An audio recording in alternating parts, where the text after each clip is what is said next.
ڈرامے کی ہر قسط کا گہرا تجزیہ اور ہر موڑ کی درست پیش گوئی خوش آمدید نان اسٹاپ انٹرٹینمنٹ میں۔ شباب کے دل میں جلتا ہوا غصہ اب دھماکے کے قریب ہے۔ وہ ہر بار زوار شاہ سے جب میشا کا ذکر کرتی ہے تو وہ یہی کہتا ہے کہ میشا نہ اس گھر سے جائے گی نہ میری زندگی سے۔ یہی الفاظ شباب کے دل میں زہر بن کر بھر گئے ہیں۔ اب وہ برداشت کی آخری حد تک پہنچ چکی ہے۔ اس قسط کی شروعات شباب کی بے چینی اور بڑھتے ہوئے غصے سے ہوتی ہے۔ وہ میشا کے کمرے کی طرف بڑھتی ہے۔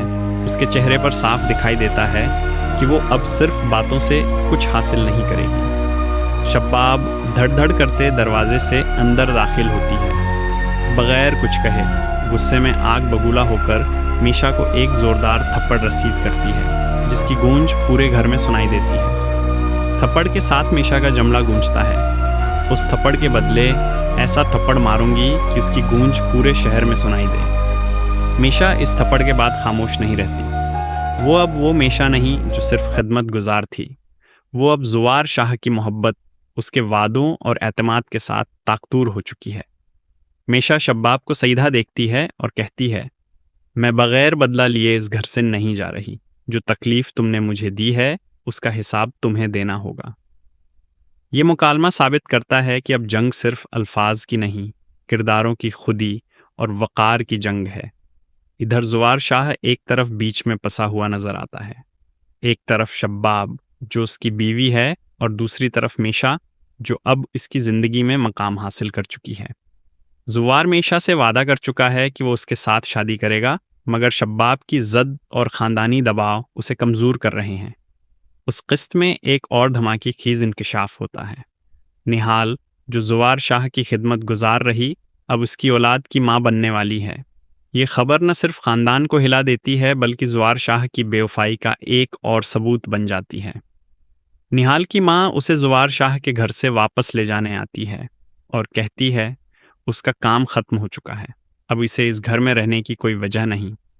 اب کھیل میں داخل ہوتی ہے لالچ، سازش اور جائیداد کا لالچ رکھنے والی فوزیہ، جو امیر کے ساتھ مل کر زوار شاہ کے اثاثے ہتھیانے کی منصوبہ بندی کرتی ہے۔ فیکٹری کی جعلی دستاویزات، پاسورڈ کا راز اور ماسک پہن کر خزانے تک رسائی، یہ سب سازشیں اس قسط کو سنسنی خیز بناتی ہیں۔ قسط کا اختتام ایک پراسرار میٹنگ پر ہوتا ہے جہاں چہروں پر ماسک اور زبانوں پر دھوکا ہوتا ہے۔ دشمن اب صرف باہر کے نہیں بلکہ اندر کے ہیں اور سب کی نظریں ایک ہی ہدف پر ہیں، زوار شاہ کی دولت، مقام اور میشا۔ ٹائن قسط 45 ایک دھماکی خیز، جذباتی اور انکشافات سے بھرپور قسط ہونے جا رہی ہے، جہاں کرداروں کی اصلیت کھل کر سامنے آتی ہے اور ہر چال اگلی بڑی جنگ کی تیاری ہے۔ میشا کا جواب، شباب کی سازش، زوار شاہ کی بے بسی اور نہال کی قربانی، سب مل کر اس قسط کو یادگار بناتے ہیں۔ اگر آپ کو ویڈیو پسند آئی ہو تو لائک ضرور کریں، سبسکرائب کرنا نہ بھولیں، بیل آئیکن کو دبائیں تاکہ نئی ویڈیوز کا نوٹیفیکیشن ملتا رہے، اور نان اسٹاپ انٹرٹینمنٹ کو دوستوں کے ساتھ شیئر ضرور کریں۔